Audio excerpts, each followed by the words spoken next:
Robert started with the very big macroeconomic picture, then we got macro energy. I'm going to continue the trend to be a bit more focused on one sector of the energy business, that is the energy services and equipment sector is the area that I work in.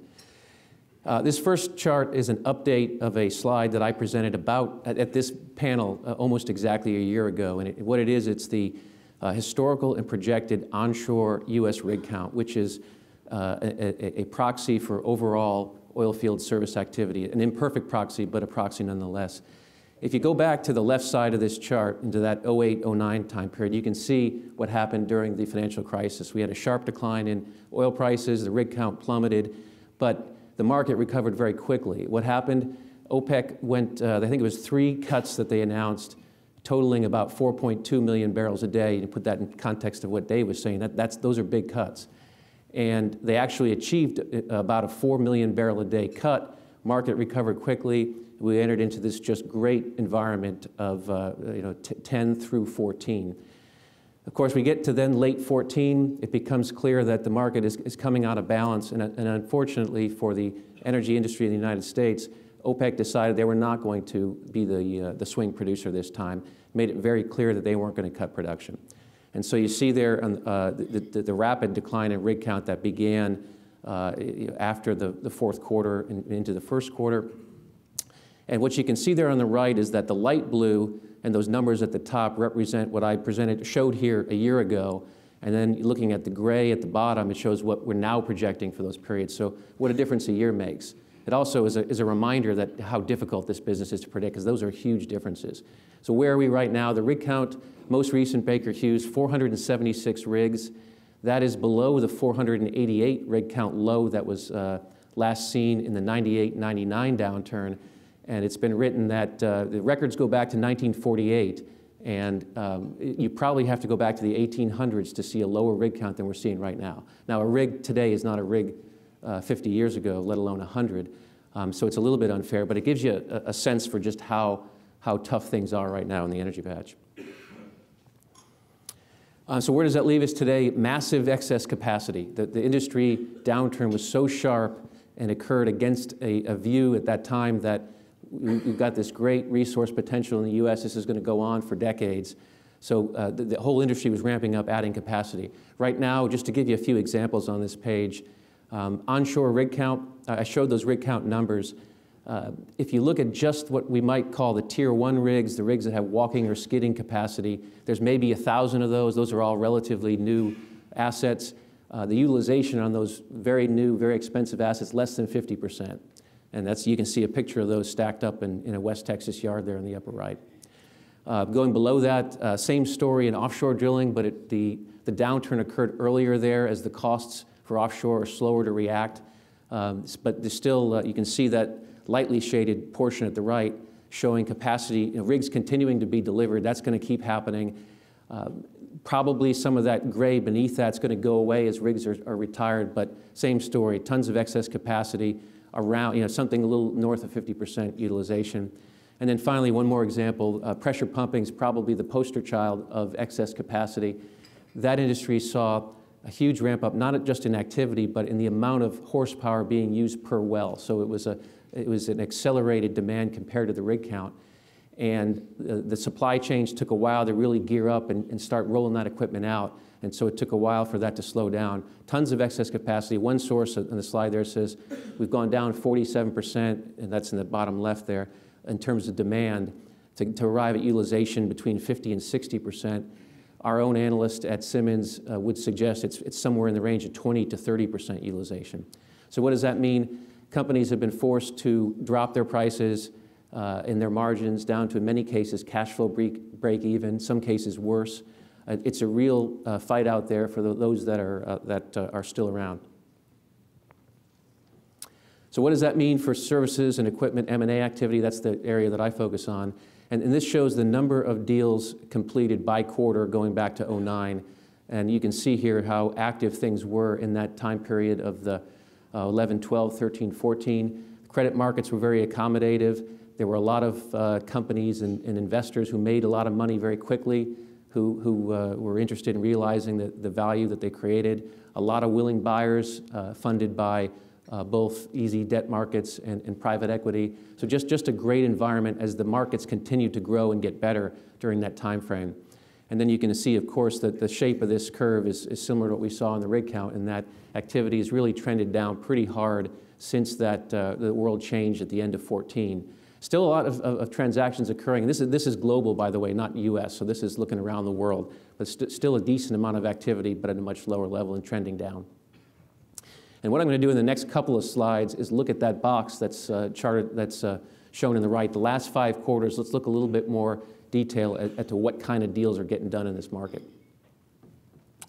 So what we show here is that same data, the global M&A transactions for energy services and equipment industry.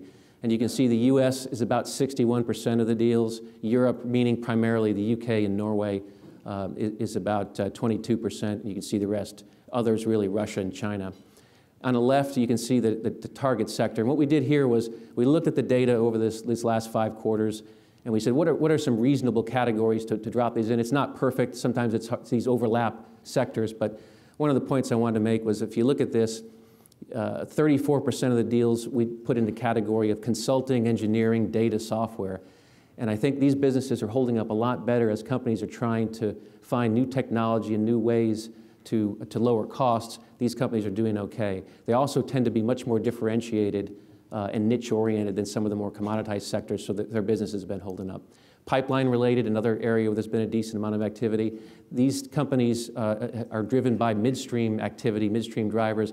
That whole sector of the energy business has held up until recently a whole lot better than the rest, so those companies had been doing better.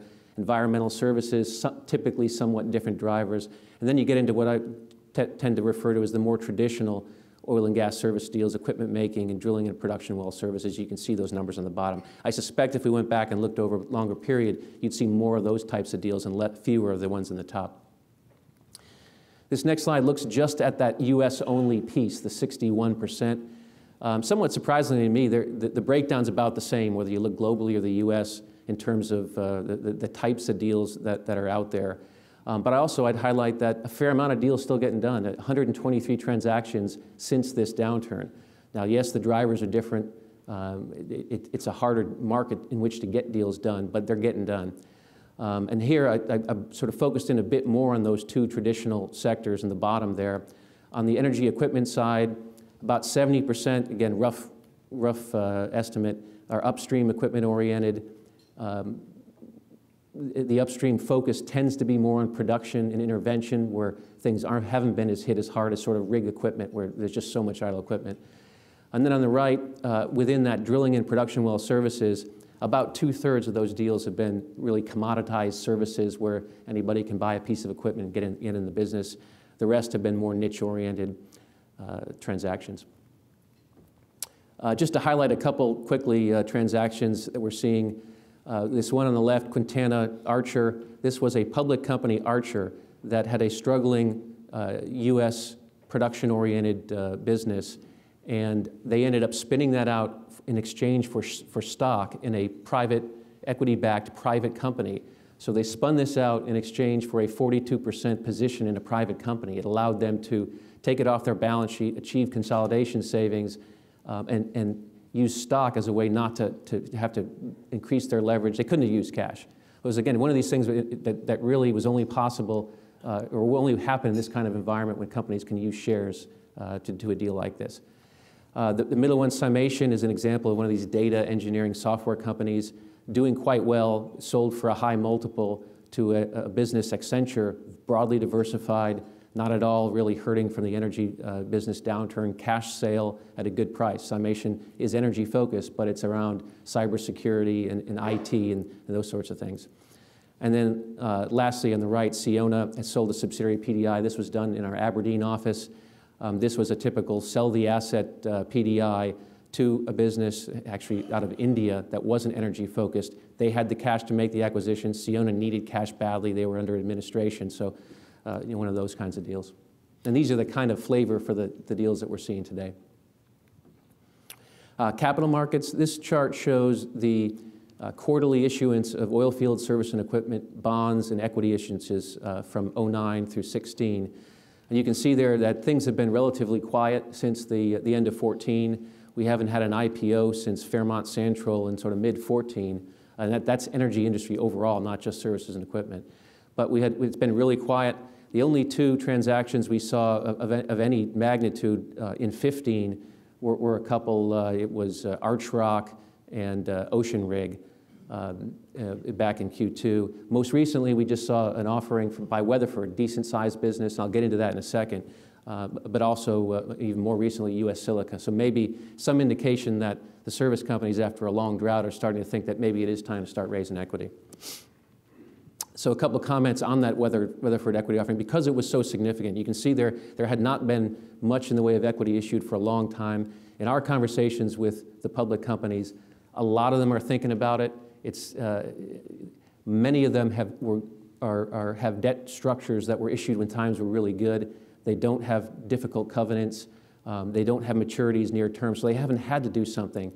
So it's been easy for them to say, well, are things going to get better? With all the volatility, things change quickly. They've been reluctant. But I think with the Weatherford and U.S. Silica offerings, we're starting to see more of a recognition that people, even though they don't have to, might do something to improve their balance sheet. In the case of Weatherford, Bernard Rock-Danner publicly said that it was driven by fear of the unknown. It wasn't the typical offering where you say, okay, I'm going to make this acquisition, I'm going to pay down this debt.